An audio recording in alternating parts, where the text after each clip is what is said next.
राधे राधे दोस्तों, आज हम इस वीडियो में बात करेंगे श्री कृष्ण के मथुरा जाने के पश्चात कृष्ण की गोपियां और राधा रानी का कैसा रहा था जीवन।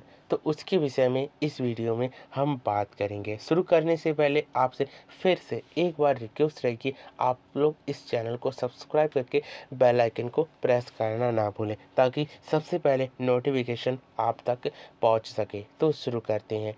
श्री कृष्ण का मथुरा जाना या कहें गोपियों का प्राण ही जाना, क्योंकि राधा कृष्ण एक अलौकिक दिव्यता को बताते हैं। उन्हीं के संग उनके भक्तों की दिव्यता का तो बखान ही नहीं हो सकता है। जब श्री कृष्ण मथुरा चले गए तब उनकी गोपियां और राधा रानी बार बार श्री कृष्ण की राह देखा करती थी। उसी मार्ग पर बार बार जाकर बैठ जाया करती थी जिस मार्ग से अक्रूर जी उन्हें लेकर गए थे। राधा कृष्ण अलौकिक थे, लेकिन जब उनकी प्रेम की बात आती है तब सबसे पहले उनके विरह यानी कि मथुरा जाने के पश्चात गोपियों के विषय में जरूर आती है।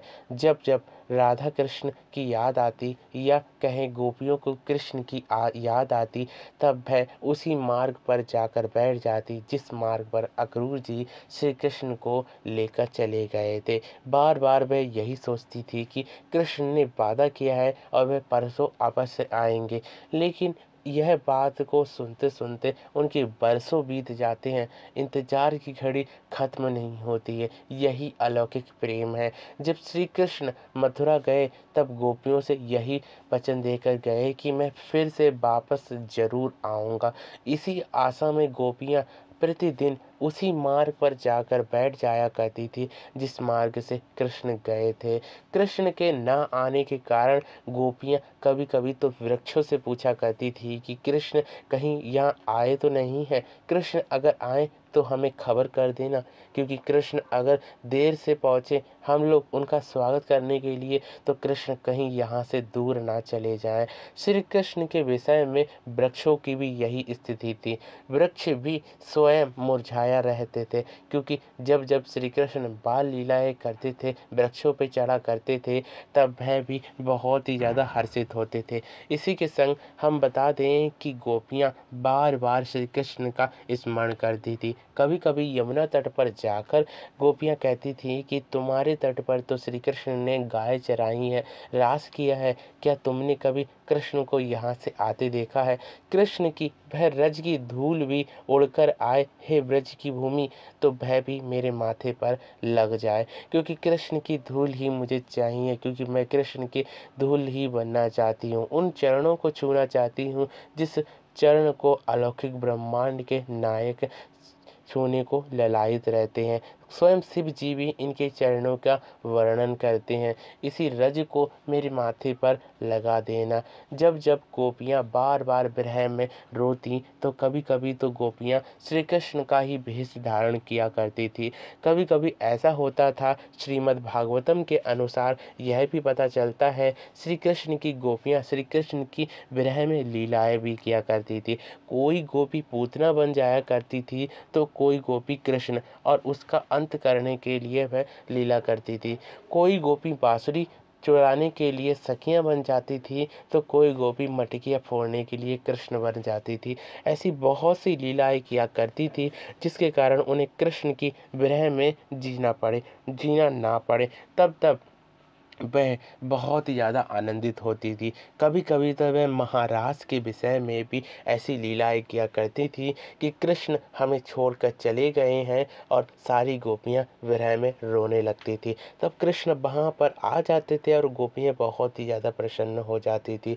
यही अलौकिक दिव्यता को बढ़ाने वाली गोपियों के और राधा रानी के विरह के बारे में है। राधा रानी स्वयं ही इस प्रकार का साक्ष्य देती हैं कि एक बार जब उनके पास काला भ्रमर आता है, तब उससे भी कहती हैं कि जाओ जाओ, मुझे काले से जितने भी होते हैं वह सारे के सारे धोखेबाज होते हैं। वह वादा तो कर देते हैं लेकिन निभाते नहीं हैं। और अलौकिक दिव्यता को बढ़ाने वाली सबसे महत्वपूर्ण बात तो यह है कि गोपियाँ बार बार श्री कृष्ण को पुकारती हैं, लेकिन कृष्ण नहीं आते हैं। जब जब कृष्ण को बुलाने पर कृष्ण नहीं आते हैं, उनकी स्थिति इतनी तक बिगड़ जाती है कि वह कब प्राण छोड़ दें पता ही नहीं चले। तब उनके स्वरूप में श्री कृष्ण साक्षात वहाँ आ जाया करते थे और गोपियों के प्राणों की रक्षा किया करते थे। क्योंकि जब भी श्री कृष्ण की याद में गोपियाँ इतनी विरह हो जाती थी कि उनके प्राण तक छूटने वाले होते थे, तब भी वह श्री कृष्ण के समक्ष ही अपने आप को देखती थी। यह गाथा उस तथ्य पर सिद्ध होती है जब उद्धव जी श्री कृष्ण का संदेश लेकर गोपियों से ज्ञान का पाठ पढ़ाने के लिए आए थे। तब विरह में गोपियाँ बहुत ही ज़्यादा रो रही थी। तब उनके पास श्री कृष्ण को खड़ा देखकर उद्धव को भी अचरज हो गया था कि श्री कृष्ण तो यहाँ पर भी हैं और मथुरा में भी हैं, और साथ ही साथ वृंदावन धाम के कण कण में श्री कृष्ण बसे हुए हैं। गोपियों की विरह के विषय में तो गर्ग संहिता, ब्रह्म वैवर्त पुराण, श्रीमद् भागवतम और श्री कृष्ण से जितने भी गोपियों के प्रसंग जिस जिस पुराण से मिलते हैं, सभी में गोपियों के प्राणों के स्वरूप विरह के बारे में अवश्य वर्णन किया गया है। क्योंकि वह वर्णन जो एक श्री कृष्ण प्रियतम के स्वरूप में है और गोपियाँ उनकी प्रियतमा हैं। इसी के संग राधा रानी का भी वर्णन हमें खास तौर पर गर्ग संहिता में ही मिलता है और ब्रह्म वैवर्त पुराण में भी पढ़ने को मिलता है। क्योंकि राधा कृष्ण की अलौकिक लीला और प्रेम का साक्ष्य तो इन्हीं पुराणों से मिलने को देखने को मिलता है। श्रीमद् भागवतम में भी कृष्ण के विरह में गोपियों और उद्धव का प्रसंग हमें देखने को मिलता है। इसमें साक्षात यही प्रमाण मिलता है कि गोपियों की स्थिति क्या थी और वह किस प्रकार से अपना जीवन यापन करती थी। और इसी के संग फिर से मिलेंगे एक नई वीडियो की नई इंफॉर्मेशन के संग। तब तक के लिए मेरे संग प्यार से बोलती रहिए हमेशा राधे राधे।